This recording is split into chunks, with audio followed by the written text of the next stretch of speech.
A wild Mustang stood motionless by a rushing river for 3 days straight, refusing to eat, drink, or move even an inch from the water's edge. Local ranchers thought the horse had lost its mind. But when they finally got close enough to see what was floating in that murky water, everything changed. Prepare for a story that will reveal the incredible depth of a horse's heart and redefine everything you thought you knew about animal instinct and loyalty. If this story resonates with you, don't forget to like, subscribe, and hit the bell icon for more inspiring tales of courage, connection, and the wonders of the natural world. Stay tuned as we dive deeper into Thunder's unforgettable journey, a testament to the power of love and remembrance. Have you ever witnessed or experienced a moment of unwavering devotion that changed everything? Let us know in the comments below. The first rays of dawn painted the Colorado landscape in shades of gold and amber as ranch foreman Jake Morrison made his usual rounds along the Clearwater River. The 45-year-old had been working these lands for over 2 decades, and he knew every rock, every bend, every wild creature that called this valley home. But nothing had prepared him for what he saw that Tuesday morning. Standing perfectly still at the river's edge was a magnificent Mustang stallion, his dark bay coat glistening with morning dew. The horse's powerful frame was tense, every muscle coiled with purpose, as his intelligent eyes remained fixed on the rushing water below. Jake had seen wild horses before. They were common enough in these parts. But this one was different. This one wasn't moving. Jake pulled his truck to a stop and grabbed his binoculars. Through the lenses, he could see the stallion's nostrils flaring with each breath. His ears pricked forward in intense concentration.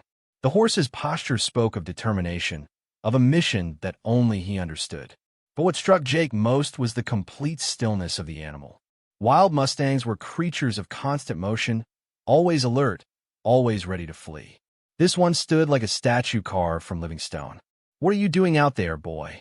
Jake whispered to himself, lowering the binoculars. The river was running higher than usual due to recent mountain snowmelt, its waters churning brown with sediment and debris. It wasn't the kind of place any sensible animal would linger, especially not a wild horse with an entire valley to roam. As the morning progressed, Jake found himself returning to that spot 3 more times. Each time, the Mustang remained in exactly the same position, his gaze never wavering from the water. By afternoon, Jake's curiosity had transformed into genuine concern. Wild horses were survivors by nature. They didn't waste energy on pointless vigils. The stallion was trying to tell them something. Jake decided to call Sarah Chin, the local wildlife veterinarian who had become something of a legend for her work with wild horse populations. If anyone could make sense of this strange behavior, it would be Sarah. As he dialed her number, Jake kept one eye on the Mustang, who continued his unwavering watch over the rushing river. "Sarah, it's Jake Morrison out at Clearwater Ranch. I've got something here I've never seen before, and I think you need to come take a look." But what none of them knew yet was that this stallion's vigil was only the beginning of a story that would challenge everything they thought they understood about the bonds that tie all living creatures together. Dr. Sarah Chin arrived at Clearwater Ranch just as the sun was beginning its descent toward the western mountains. At 38, she had dedicated her life to understanding wild horses. But even with her extensive experience, she felt a chill of anticipation as Jake led her toward the riverbank. Something in his voice during their phone conversation had convinced her this wasn't just another curious horse behavior case. "He's been there for almost 10 hours now," Jake explained as they approached the observation point. "I haven't seen him move more than a few steps in either direction. Won't leave that exact spot." Sarah raised her binoculars and focused on the stallion. What she saw made her breath catch in her throat. The horse was magnificent, probably around 8 years old, with a kind of proud bearing that marked him as a leader of his herd. But it was his eyes that stopped her cold. They held an intensity she had rarely seen, a desperate urgency that spoke of something far beyond simple curiosity. "Have you seen any other horses in the area?" Sarah asked, never taking her eyes off the stallion. "That's the strange part," Jake replied. "Usually, where you find one Mustang, you find the whole herd. But this guy's been completely alone. I've checked the entire valley. No sign of any other horses anywhere." Sarah lowered her binoculars and studied the terrain. The riverbank where the stallion stood was treacherous, with loose rocks and steep drops into the rushing water. Any wild horse with an ounce of self-preservation would avoid such a dangerous spot. Yet this stallion had chosen to plant himself there and refused to budge. "I'm going to try to get closer," Sarah announced, gathering her equipment from the truck. "Something's keeping him there, and I need to find out what."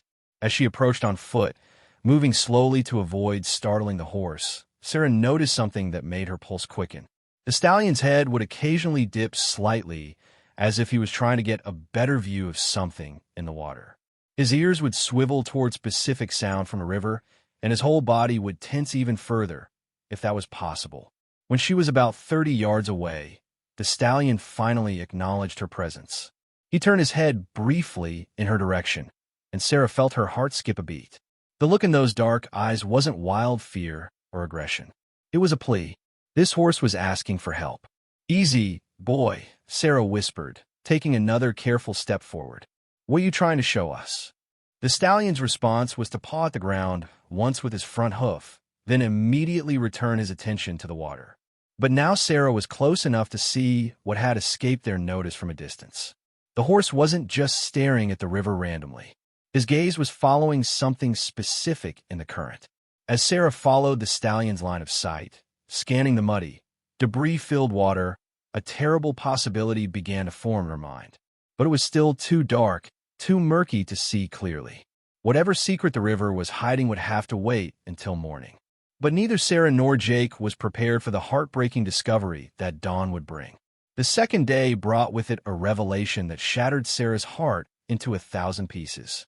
As the first light of dawn began to penetrate the river's murky depths, she finally saw what had been holding the stallion's unwavering attention. There, caught in a tangle of branches and debris about 20 feet downstream, was the small, still form of a foal. The young horse couldn't have been more than 6 months old. Its once golden coat, now darkened by the river water. Sarah's veterinary training immediately told her what her heart didn't want to accept. The foal had been in the water far too long to have survived. But the stallion's vigil suddenly made perfect, heartbreaking sense. "Oh, God," Sarah whispered, tears already forming in her eyes. "Jake, call the county rescue team. We need to get that baby out of there." As Jake made the call, Sarah turned her attention back to the stallion. Now that she understood his purpose, every aspect of his behavior took on new meaning. This wasn't just any wild horse. This was a father keeping watch over his lost child. The intensity in his eyes, the unwillingness to leave his post, the desperate way he studied the water. It was pure parental love, refusing to give up hope. The stallion seemed to sense that Sarah finally understood. He looked directly at her, and in that moment, an unspoken communication passed between them. His eyes held pain, yes, but also a kind of trust. He was asking her to help bring his baby home. The rescue team arrived within an hour, led by Captain Mike Rodriguez, a man who had pulled more than his share of tragedies from Colorado's rivers. But even Mike, hardened by years of difficult rescues, felt the weight of the stallion's gaze as they prepared their equipment. "In all my years doing this job," Mike said quietly to Sarah, "I've never had an animal guide us to a recovery. It's like he's been keeping vigil, making sure we wouldn't miss his baby."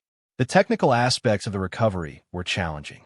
The foal was caught in a dangerous part of the river where the current was strongest, and the rescue team had to use ropes and specialized equipment to safely retrieve the small body.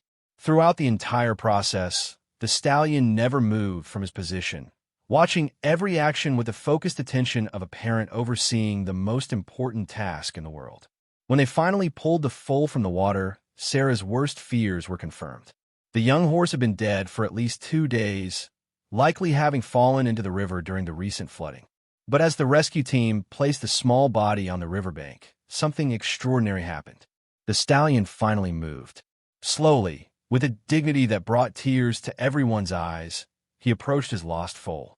He lowered his great head and gently nuzzled the still form, a soft whicker escaping his throat. It was a sound of such pure grief that even the hardened rescue workers had to turn away. But what happened next would change everything Sarah thought she knew about the depth of animal emotion and set in motion a chain of events that would test the limits of compassion and hope. As the stallion grieved over his lost foal, Sarah faced an agonizing decision that would haunt her for weeks to come.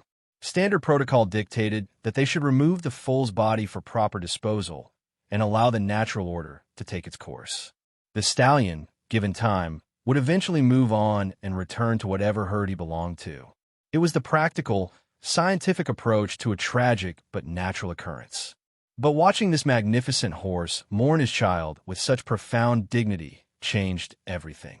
Sarah couldn't bring herself to simply take the foal away from its father. Not when his grief was so raw, so human in its intensity.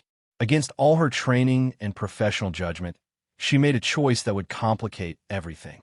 "We're going to bury the foal here," she announced to the surprised rescue team, "on the hill overlooking the river where the father can visit if he wants to."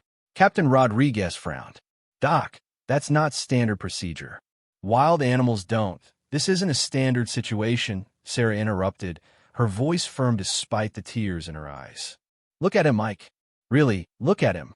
This horse has been standing vigil over his child for 2 days. The least we can do is give him a chance to say goodbye properly." Jake, who had been silently observing the whole scene, stepped forward. "My land extends up that hill. I'll give permission for the burial." Sarah's right. This isn't ordinary. As they prepared a grave on the hillside, news of the stallion's vigil began to spread through the local community. Social media posts shared by the rescue team members attracted attention from horse lovers across the state.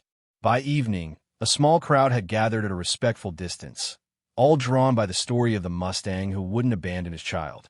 Among the onlookers was Dr. James Whitfield, an equine behaviorist from Colorado State University. The 52-year-old professor had spent his career studying horse psychology, but he had never witnessed anything quite like this. As he watched the stallion maintain his position near the freshly dug grave, James began to question everything he thought he knew about animal cognition and emotional depth. Horses can form strong attachment bonds, he explained to Sarah as they stood watching the stallion. But this level of sustained grief behavior, this refusal to abandon a lost offspring, it's beyond what we typically see in wild populations. The third night brought new challenges. A severe weather front was moving in from the mountains, promising heavy rain and possibly dangerous lightning. Sarah and Jake set up a makeshift camp nearby, unwilling to leave the stallion alone during what was clearly a crucial time in his grieving process. As the first raindrops began to fall, Sarah made another decision that flew in the face of every wildlife management principle she had ever learned. Instead of trying to drive the stallion away from the potentially dangerous riverbank, she decided to stay and protect him through the storm. "He's not going to leave," she told Jake as they huddled in their truck, watching the horse stand motionless in the increasing rain. "And if something happens to him out there, I need to be here to help." But what none of them could have predicted was that this storm would bring with it a discovery that would transform tragedy into something approaching miracle and reveal depths of animal intelligence that would challenge the scientific community for years to come. The storm that night was unlike anything the Colorado Valley had seen in years. Lightning split the sky in brilliant, terrifying displays, while thunder shook the ground beneath their feet. Rain fell in sheets so thick that visibility dropped to mere yards, and the Clearwater River, already swollen from mountain snowmelt, rose to dangerous levels. Through it all, the stallion remained at his post. Sarah and Jake took turns keeping watch from their truck, hearts pounding each time lightning illuminated the lone figure standing vigil by his foal's grave. The horse was soaked to the bone, his mane plastered against his neck, but he didn't seek shelter. Instead, he seemed to position himself between the grave and the worst of the storm, as if protecting his child, even in death. "This is insane," Jake muttered as another bolt of lightning crashed nearby. No wild animal would risk its life like this. They have survival instincts. But Sarah was beginning to understand that this stallion was operating on something deeper than mere survival instinct. She had seen grief in animals before, dogs who mourn their owners, elephants who returned to touch the bones of their dead. But this was different. This was a father who had transcended the basic drives of his species to honor something far more profound. Around 3 a.m., the storm reached its peak intensity. The river was now raging well beyond its banks, and the section where they had recovered the foal was completely underwater. Sarah was about to suggest they try to move the stallion to higher ground when something extraordinary happened. In the brief illumination of a lightning flash, Sarah saw another shape in the water. "Jake," she shouted, grabbing his arm. "Did you see that? There's something else in the river." Jake peered through the rain-soaked windshield, but the darkness had swallowed everything again. "I can't see anything in this weather, Sarah. Are you sure?" But Sarah was already reaching for her high-powered flashlight. As she swept the beam across the churning water, her heart nearly stopped. There, struggling against the current about 50 yards upstream, was another foal, this one very much alive. The young horse was fighting desperately to keep its head above water. But the current was too strong. It was being swept directly toward the dangerous rapids where the first foal had likely met its fate. In minutes, maybe seconds, it would be too late. That's when the stallion did something that defied every law of wild horse behavior Sarah had ever studied. Instead of fleeing from the storm and the dangerous water, he plunged directly into the raging river. "No!" Sarah screamed, but her voice was lost in the thunder. The powerful horse fought against the current with supernatural determination, his strong legs pumping as he struggled toward the drowning foal. But the water was treacherous, full of debris and powerful crosscurrents that could kill even the strongest swimmer. Sarah grabbed her emergency radio and called for help. But she knew that in this storm, no rescue team could reach them in time. The stallion was on his own, driven by something that went beyond logic, beyond self-preservation, beyond anything the scientific community had ever documented. As lightning illuminated the scene again, Sarah witnessed something that would change her understanding of animal consciousness forever.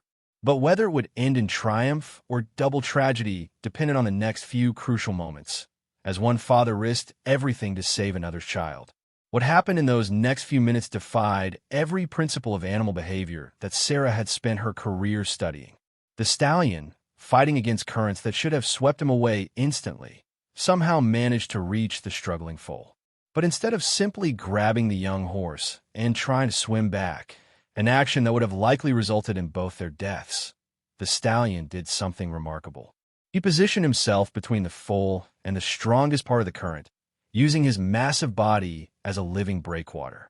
Then, with movements so deliberate they seemed almost human in their calculated precision, he began guiding the exhausted foal toward a small eddy near the shore where the water was calmer. "He's not just rescuing that baby," Jake whispered in amazement. "He's thinking it through. He's got a plan." Sarah watched in stunned silence as the stallion executed what could only be described as a strategic rescue operation. Every movement was purposeful, every position carefully chosen to take advantage of the river's natural features. This wasn't instinct. This was intelligence, problem-solving, and compassion working together in a way that challenged everything science thought it knew about animal cognition. The rescue took nearly 20 minutes of exhausting effort. Several times, both horses disappeared beneath the churning surface, and Sarah was certain she was about to witness a double tragedy.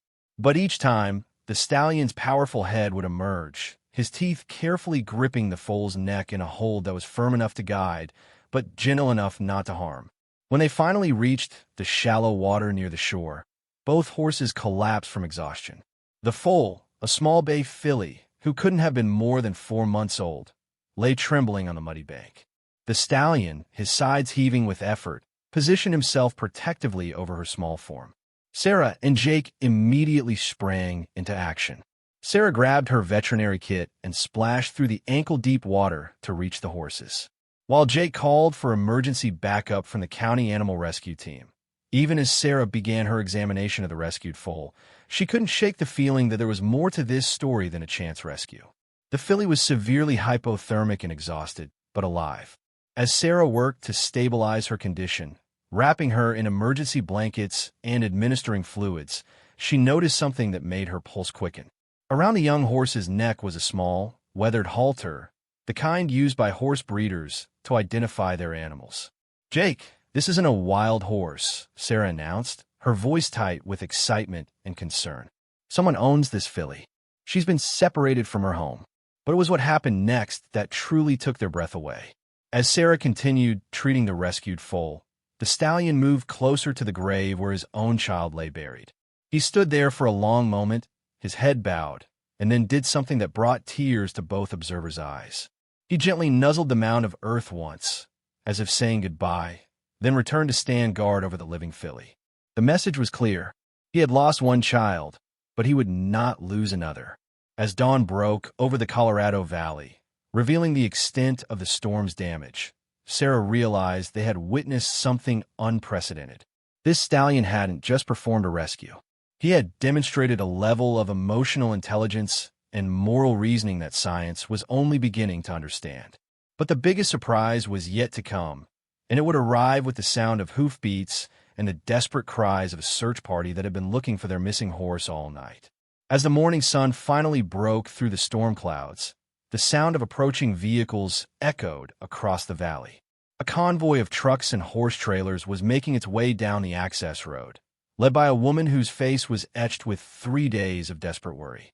Behind her came a small search party that had been combing the entire region for a missing foal. Rebecca Martinez had been breeding quarter horses for 15 years, and the little bay filly that now lay recovering under the stallion's protection was one of her most prized animals.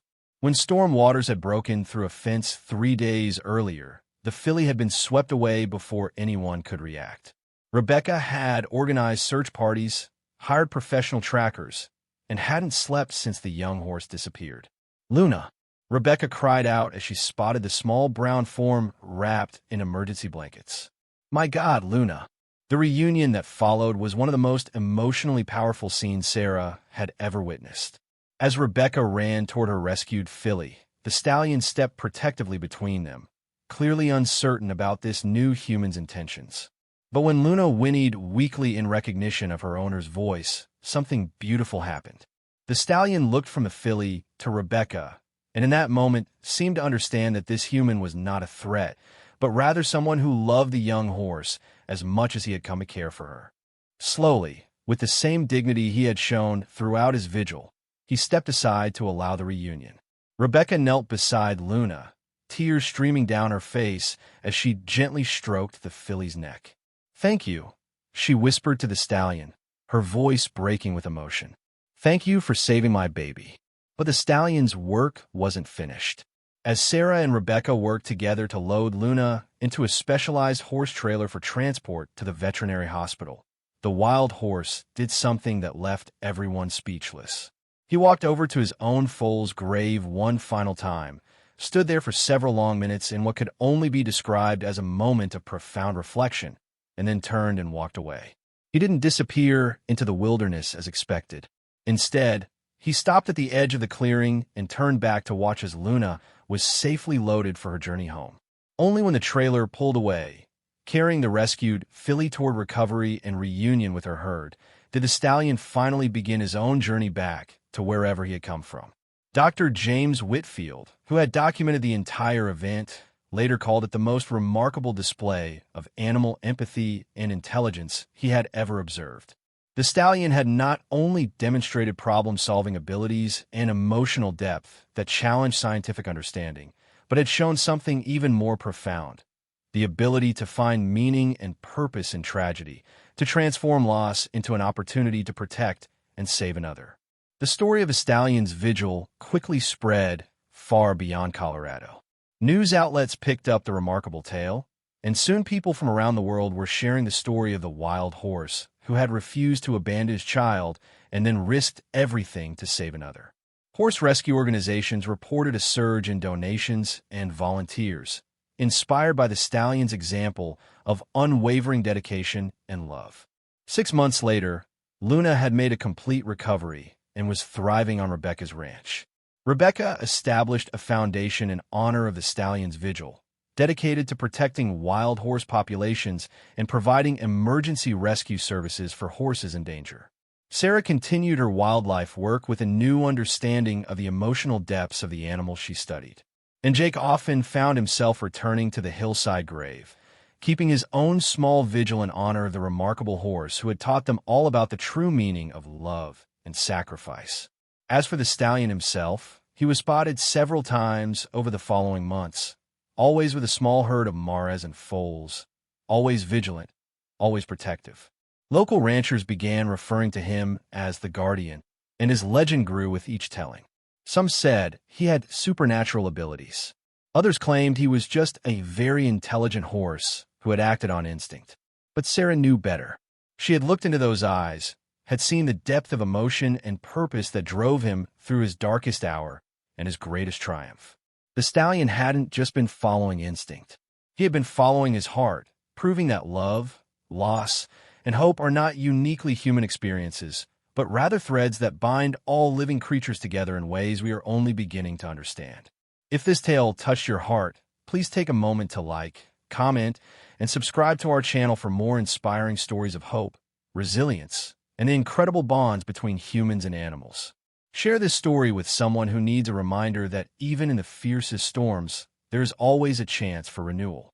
And let us know in the comments, what lesson did you take away from Thunder's journey? Thank you for joining us today, and remember, sometimes the greatest gifts come wrapped in silence.